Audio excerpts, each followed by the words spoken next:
지난 한 주간도 특별히 명절이었는데 잘들 보내셨죠? 예상은 했지만 모임이 쉽지는 않았습니다. 독일의 어디 산 꼭대기로 끌고 가서 수련원 같은 데다 콕 박아놓고는 그 안에서 하루 종일 영어만 해야 되니까 머리가 지끈지끈 아파오더라고요. 그래도 제가 만나보지 못했던 수많은 사람들, 아프리카, 가나, 탄자니아, 남아프리카, 또 아시아에서는 인도네시아와 인도, 또 유럽에 한 번도 만나지 못했던 스웨덴, 체코, 이탈리아, 노르웨이에서 온 수많은 사람들과 함께 만나서 앞으로의 교회가 해야 될 일이 무엇이고 우리가 함께 선교로 연대하면서 해야 될 일이 무엇일까에 대해서 깊이 논의할 수 있는 귀한 자리였습니다. 전 특히 예배에 대해서 관심을 많이 갖고 있던 터라 독일 교회에서는 총회장이 8년을 연임하는데 이분이 16년을 한 번 연임을 해서 16년을 재임하다가 이제 이번에 바뀌는 행사가 있어서 그 예배를 주일날 저희가 참석해서 함께 드렸습니다. 독일에서 1000명 가까이가 한 예배당에 모여서 함께 예배드리는 그런 경험을 쉽게 하기가 어려울 것 같아서 참 저 스스로에게도 굉장히 도움이 되는 그런 시간이었습니다. 한 가지 일로 부끄럽고 또 한 가지 일로는 굉장히 자부심이 생기는 일이 있었는데요.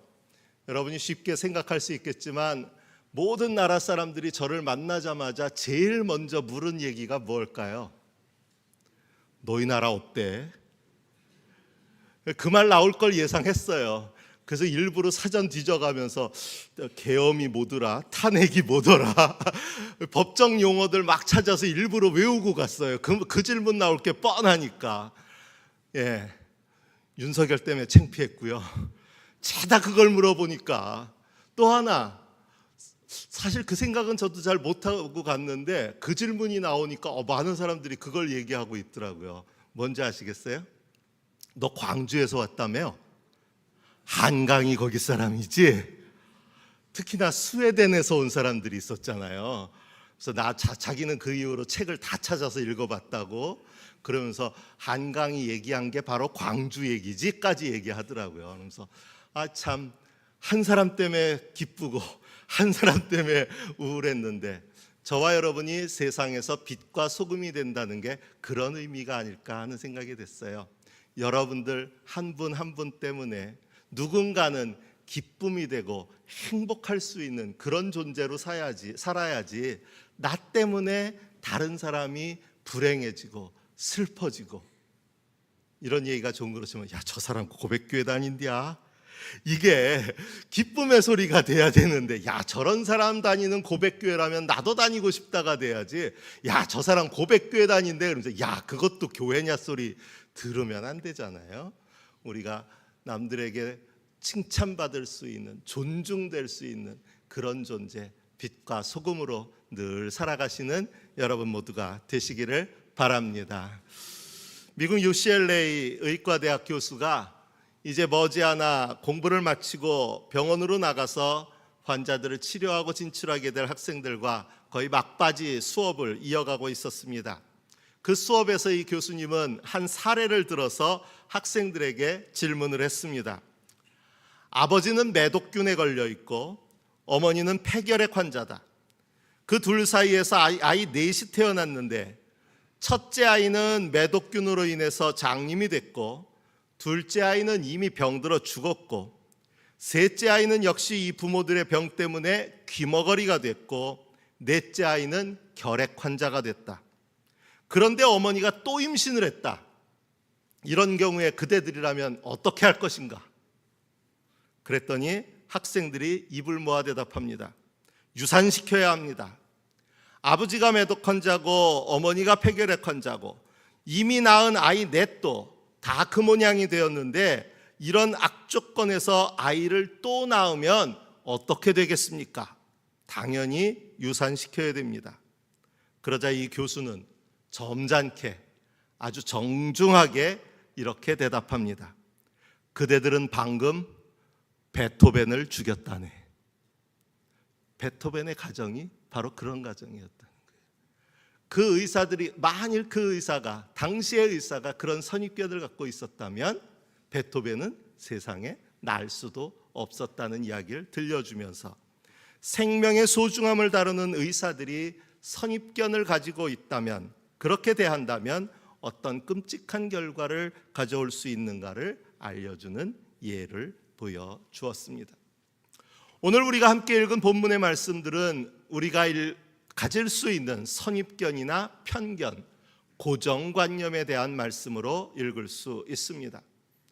먼저 첫 번째 독서 예레미야의 말씀은 예언자 예레미야의 자전적인 이야기로 시작하는데, 예레미야는 유다 왕국 요시야 왕 제13년인 기원전 628년의 예언자가 되어서 586년 유다의 멸망 후 이집트로 끌려가 활동하다가 세상을 떠난 인물입니다. 그가 처음 등장하던 때의 왕이었던 요시야는 이스라엘 역사상 가장 훌륭한 임금으로 칭송되고 있습니다. 열왕기하 23장은 이 요시야에 대해서 이렇게 평가합니다. 이와 같이 마음을 다 기울이고 생명을 다하고 힘을 다 기울여 모세의 율법을 지키며 주님께로 돌이킨 왕은 이전에도 없었고 그 뒤로도 다시 나타나지 않았다. 그런 그가 이집트 군대를 저지하려고 출정했다가 전장에서 화살에 맞아 허무하게 39세의 나이에 죽음을 맞습니다. 그것은 어쩌면 유다의 마지막 희망이 무너진 것과 같은 비극적 사건이었습니다. 예레미야는 요시야의 죽음에서 나라가 멸망할 징조를 보고 크게 애통하면서 그 잘 알려진 예레미야 애가를 지었습니다. 그 후의 상황은 더욱 비극적입니다. 요시야의 둘째 아들 여호아하스는 이집트로 끌려가 3개월 만에 죽었고, 이어서 첫째 아들 여호야김과 그의 아들 여호야긴, 이어서 셋째 아들 시드기야가 이어서 다스리다가 결국은 멸망을 당합니다. 이처럼 나라의 명운이 급격히 기울어가던 시대에 백성들은 온갖 고난과 궁핍을 피할 길이 없었고, 요시야와는 달리 이후의 왕들과 대신들은 예언자 예레미야의 말에 전혀 귀를 기울이지 않는 상황에서 그가 왜 눈물의 예언자라고 불릴 수밖에 없었는지를 이야기하고 있습니다. 아무리 호소해도 들으려고 하지 않고 나라가 망할 징조는 보여지는데도 돌이키지 않는 백성을 보면서 허구한 날 눈물을 흘릴 수밖에 없었던 예레미야의 심정을 이야기하고 있습니다. 그렇기에 그는 이 예언자의 활동이 너무나 힘들어서 중간에 도망가려고 시도하기까지 했다는 기록도 전해지고 있습니다. 이런 예레미야의 심정이 사실 이해가 됩니다. 요시야와 같은 왕은 더 이상 있을 수는 없고, 내가 아무리 목이 터져라 외치고 눈물로 호소한다 한들 이미 귀가 닫혀버린 저들에게 아무 소용이 없으리라는 그런 자괴감이 앞설 수밖에 없었습니다. 그렇게 예레미야는 탄식합니다. 내가 아뢰었다. 아닙니다, 주 나의 하나님. 저는 말을 잘 할 줄 모릅니다. 저는 아직 너무나 어립니다. 단지 겸손의 표현이 아니에요. 내가 전한다 할들 이 전하는 목소리에 귀를 기울일 사람도 없고, 그렇다고 변화될 사람들도 없는데 내가 어찌 이 일을 계속할 수 있겠습니까? 나는 그 일을 더 이상 할 수가 없습니다 하는 자괴감이 더해진 표현이었습니다. 때로 복음을 전하고 또 하느님의 사람으로 살아가려는 우리들이 겪게 되는 그런 감정일 수 있습니다. 해봐야 소용없으리라는 것입니다. 아무리 노력해도 안 되는 일은 안 되는 것이라는 패배의식, 우리들로서는 아무것도 할 수 없다는 그런 고정관념입니다. 믿음도, 기도도, 은혜도, 사랑도 다른 사람들은 많이 이야기하지만 왠지 나와는 상관없는 이야기로 들릴 때도 있습니다. 자기 자신에 대한 선입견, 패배주의와 허무주의입니다. 나 같은 게 무슨 하는 심정입니다. 복음서의 말씀은 다른 방향에서의 편견에 관한 말씀입니다. 예수님께서 나사렛 회당에서 하느님 나라의 복음을 그들에게 들려주시며 이 성경 말씀이 너희가 듣는 가운데서 오늘 이루어졌다라고까지 말씀하셨지만 정작 그 말씀을 들은 사람들의 반응은 전혀 예상 밖입니다. 처음 그들의 반응은 긍정적인 반응으로 읽을 수 있습니다. 사람들은 모두 감탄하고 라고 했습니다. 감동받았다는 것입니다. 하지만 뒤돌아서서 보이는 또 하나의 반응은 놀라서입니다. 이 표현은 단지 놀랐다는 말이 아니라 뒤에 나오는 말, 이 사람은 요셉의 아들이 아닌가와 연결돼서 읽을 때 부정적인 반응이었다는 것을 알 수 있습니다. 그들이 놀란 것은 말씀의 탁월함, 은혜 때문이 아니라 요셉의 아들 다윗가 이런 대단한 말씀을 전했다는 그런 사실 때문에 놀랐다는 것입니다. 나사렛 사람들은 예수님이 전하신 말씀에 대해서는 감탄했지만 정작 이 말씀을 전하신 예수님은 좋게 받아들일 수가 없었던 것입니다. 이런 그들의 의중을 알고 계셨던 예수님은 너희는 틀림없이 의사야 내 병이나 고쳐라 하는 속담을 내게다 끌어대면서 우리가 들은 대로 당신이 가버나움에서 했다는 모든 일을 여기 당신의 고향에서도 해보시오 하고 말하려고 한다라고 말씀하십니다. 의사야 내 병이나 고쳐라 라는 말은 당시의 돌팔이 의사들을 조롱하는 속담이었습니다. 예수님께서 이렇게 말씀하신 것은 30여 년 동안 목수의 아들로 알고 있던 예수님을 자신들을 위한 구원자로, 메시아로 받아들일 수 없었던 그들의 마음을 꿰뚫어 보신 것입니다. 그렇게 예수님은 아무 예언자도 자기 고향에서는 환영을 받지 못한다라고 덧붙이십니다. 예수님은 이렇게 말씀하시면서 고향 사람들의 배척을 보다 직접적으로 구역 성서의 예를 들어서 강조해서 풀어주십니다.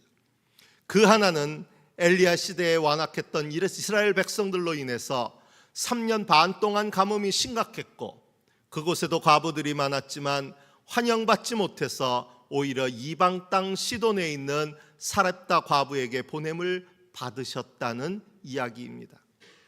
다른 하나는 선지자 엘리사 때에 이스라엘에도 나병 환자들이 많이 있었지만 그 중에 한 사람도 깨끗함을 얻지 못하고 오직 이방인 수리아 사람 나아만만이 깨끗하게 되었다는 이야기입니다. 결국 25절과 26절의 말씀은 나사렛 사람들에게 배척을 받으신 이야기를 도입부에 놓음으로써 주님이 선포하신 이 복음이 과연 누구를 위한 복음인가에 대한 말씀이 되고 있습니다. 하느님의 구원의 은혜, 하느님의 사랑은 어떤 민족이나 국가, 나이와 계층에 제한되지 않고 그것을 바라고 사모하는 누구에게나 열린 것이라는 말씀입니다.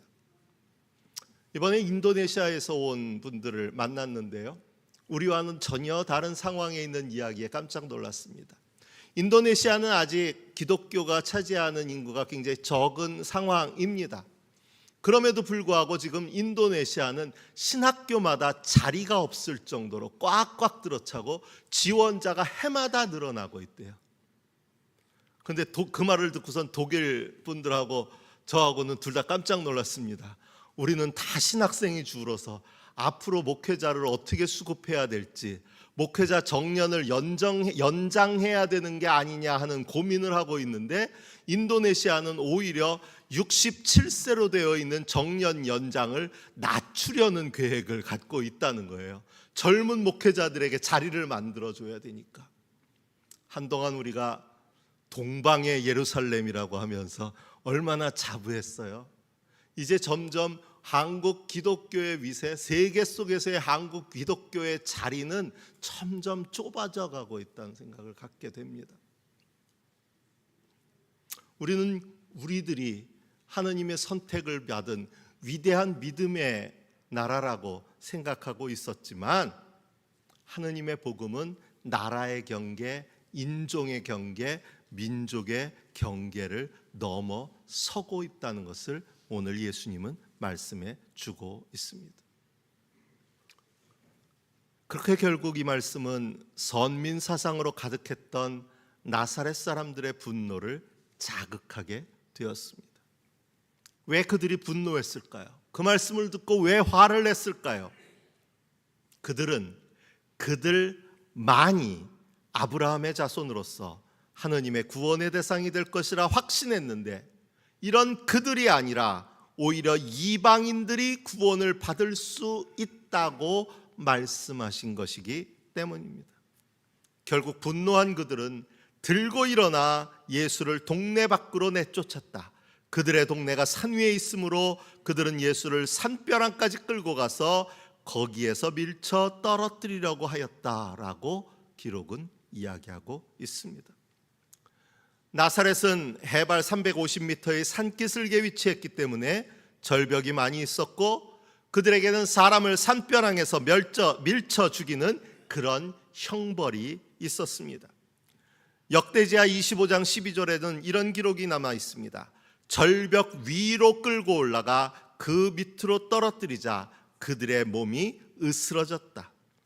나사렛 사람들은 이렇게 바로 이 방법으로 예수님을 죽이려고 하면서 그들의 행위에 대한 정당성을 얻고자 했습니다.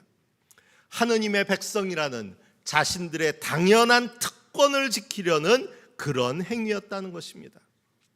사람이 특권을 가지게 되면 배타적이 됩니다. 특권이라는 것이 자기만 가져야 되는 것, 아무나 다 가지면 안 되는 그런, 아무나 다 갖게 되면 더 이상 특권이 아니기 때문입니다. 그렇기 때문에 한번 특권을 가지게 되면 다른 사람도 나와 같은 권한을 갖게 되는 것을 원하지 않습니다. 너도 나도 다 가지면 특권에서 특자가 빠지는 것이기 때문입니다.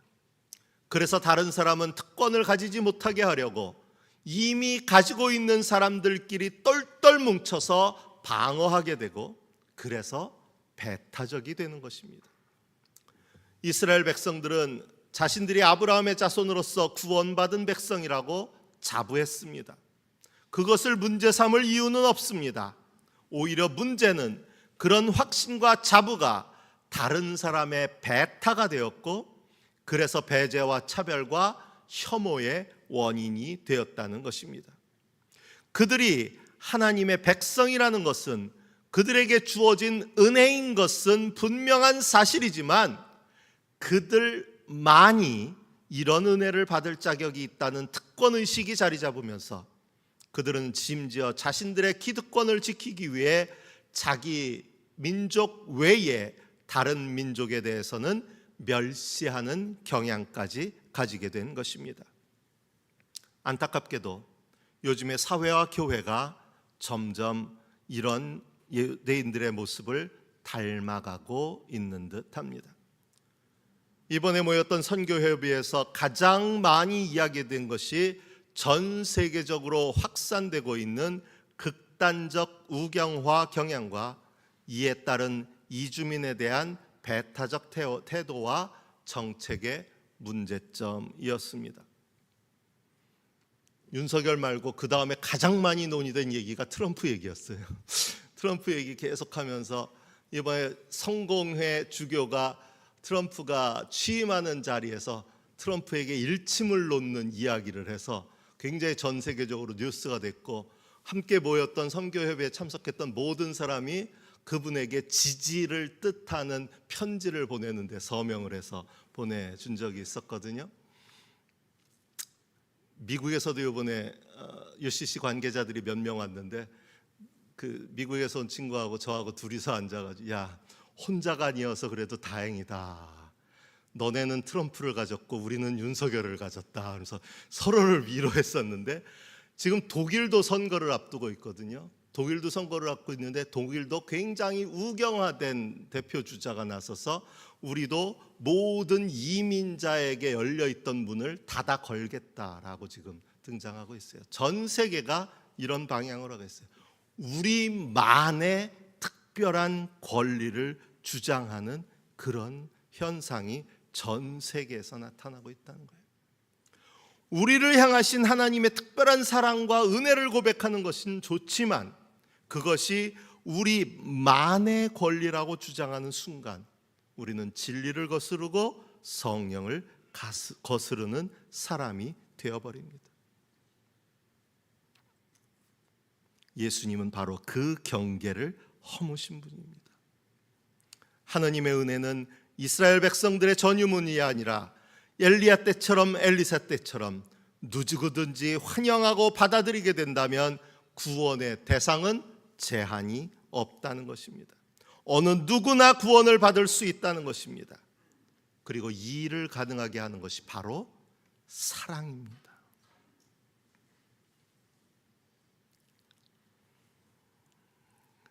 하느님의 사랑은 제약이 없습니다. 경계가 없습니다. 심지어 하느님의 사랑은 사랑받을 만한 자격이 없는 죄인까지도 품어주시는 사랑이었습니다. 아마도 교회를 다니고 안 다니고를 떠나서 성경 말씀 가운데 가장 널리 알려진 말씀이 바로 고린도전서 13장일 것입니다. 요즘은 그런 경우를 잘 못 보지만 한동안 교회에서 결혼식을 하게 되면 제일 많이 불려졌던 축가도 사랑의 찬가라는 고린도전서 13장일 정도로 누구에게나 많이 알려진 말씀입니다. 그런데 막상 바울 사도가 이 말씀을 선포했던 고린도 교회의 상황은 그다지 아름답기만 한 상황은 아니었습니다. 사실 이 말씀은 분쟁과 갈등의 한복판에 전해진 말씀입니다. 고린도 교회에는 여러 가지 이유로 갈등과 다툼이 있었습니다. 그 중에는 성만찬과 관련한 어처구니 없는 갈등도 있었습니다. 초대교회의 성만찬은 지금처럼 빵 한 조각과 포도주 한 모금만을 먹는 것이 아니라 제대로 된 한 끼 식사였습니다. 그래서 교회에서 이렇게 준비해 놓는 것이 아니라 각자 가정에서 가져온 음식을 함께 나누면서 성찬을 나누었습니다. 그러다 보니 경제력에 따라 어떤 사람들은 많이 싸울 수 있었고, 어떤 사람들은 적게 싸우거나 아예 아무것도 못 가져오는 사람들도 있었습니다. 거기서 문제가 생겼습니다. 많이 가져오는 사람들 중에 불만을 가지게 된 것입니다. 왜 내가 가져온 걸 가지고 아무것도 가지고 오지 않은 사람들까지 먹여야 되나 라는 생각이 슬금슬금 생기기 시작했습니다. 결국 많이 가져오는 사람들은 가난한 사람들이 오기 전에 미리 자기들끼리 모여서 자기들이 가져온 빵과 포도주를 다 먹기까지 하게 되었습니다. 그래서 어떤 사람들은 예배도 시작하기 전에 술에 취해 있는 일까지 있었습니다. 이런 일이 있다는 소식을 들으는 바울은 격분할 수밖에 없었습니다. 도대체 교회에서 어떻게 그런 일이 있을 수 있는가? 예수님께서는 자기의 몸까지 우리들을 위해 내어주셨는데 우리는 내가 싸온 음식을 남에게 나누어 주기 싫어서 자기들끼리 먼저 먹으려는 현상, 이것은 성만찬의 정신과는 전혀 거리가 먼 그런 행동이었기 때문입니다. 이런 어처구니 없는 고린도 교회의 현실을 바라보면서 오늘의 우리가 함께 읽은 고린도 13장의 말씀이 전해진 것입니다. 단순한 아름답기만 한 사랑의 이야기가 아니라 지금 고린도 교회에 성령의 은사들이 차고 넘쳐도 오히려 그것 때문에 싸움이 벌어지고 교회 문제가 생기고 시험에 들고 어려움에 빠지는 것은 다름이 아니라 그들 가운데 사랑이 없기 때문이라는 것입니다. 고린도 교회 교인들이 서로 사랑하지 않아서 이런 일들이 생긴다는 말입니다. 사랑은 은사를 은사되게 하고 성도를 성도되게 하고 교회를 교회되게 하는 힘입니다. 나사렛 사람들이 예수님을 요셉의 아들이라고 그를 업신여기며 배척했던 것도 그들에게 사랑이 없었기 때문입니다. 이스라엘 백성들이 그들만이 하나님의 백성이라고 특권의식을 갖고 이방인에 대해 배타적이었던 것도 그들에게 사랑이 없었기 때문입니다. 결국 나사렛 사람들은 그들이 가진 편견으로 인하여 예수님을 박대했고 그들에게 찾아온 복음을 들을 기회를 놓치고 맙니다. 말씀을 전하는 자로 선택된 예레미야에게나 말씀을 듣는 자로 선택된 나사렛 백성이나 그들 모두에게는 걸림돌이 있었습니다. 바로 편견과 선입견이라는 걸림돌이었습니다. 그런데 이것을 넘어서게 하는 힘, 걸림돌을 걸림돌이 아니라 디딤돌이 되게 하는 힘이 있는데 그것이 바로 사랑입니다. 영어로 환대를 뜻하는 단어는 hospitality입니다. 제가 지난 주간에 가장 많이 쓴 말 중에 하나입니다. 그런데 이와 반대되는 적대라는 뜻의 영어 단어는 hostility입니다. 굉장히 유사합니다. 둘의 차이를 가져온 것은 그 중간에 들어가는 pity라는 이 한마디입니다. 동정과 연민의 마음입니다. 다른 사람에 대해 동정과 연민의 마음을 그 중심에 가지게 되면 환대가 되는 것이고, 이 동정과 연민의 마음이 사라진 자리에 자기 자신만이 놓이게 되면 hostility, 적대의 감정이 된다는 것입니다. 자신이 중심이 되어 다른 사람을 바라보면 당연 편견과 선입견이 앞설 수밖에 없습니다. 고정관념의 편견으로 서로를 대하는 곳에서는 진정한 복음이 선포될 수 없습니다. 나사렛 주민들이 예수님을 낭떠러지에서 떨어뜨리고자 하였을 때 예수님이 그들의 한가운데를 지나서 떠나가셨다라고 성경 말씀은 전하고 있는데, 이 말씀에서 저는 예수님이 기적적으로 그들이 예수님을 다 잡아서 떨어뜨리려고 했지만 요리조리 잘 피해서 도망쳤다, 이런 말씀으로서가 아니라 오히려 구원과 복음의 기회가 그들을 지나쳐 멀어져 갔다라는 의미로 읽혀집니다. 편견과 선입견, 고정관념은 우리로 하여금 하느님 나라 복음을 바로 들을 수 없도록, 하느님 나라 복음으로부터 우리를 멀어지도록 합니다. 하지만 사랑은 우리로 하여금 복음의 귀를 기울이게 합니다. 복음에 가깝게 합니다. 복음을 살아가게 합니다. 주님이, 복음이 우리 곁을 지나서 떠나가시지 않도록 주님을 더욱 사랑하시기 바랍니다. 주님께서 우리에게 주신 복음을, 그리고 서로 사랑하라고 우리에게 주신 이웃을 더욱 사랑할 수 있는 저와 여러분이 되시기를 바랍니다. 주신 말씀을 마음에 새기며 묵상합니다.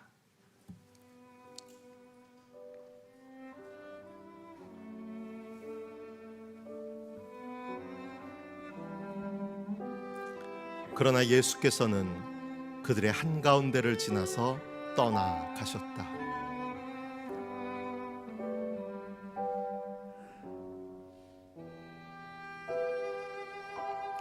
사랑은 모든 것을 덮어주며 모든 것을 믿으며 모든 것을 바라며 모든 것을 견딥니다.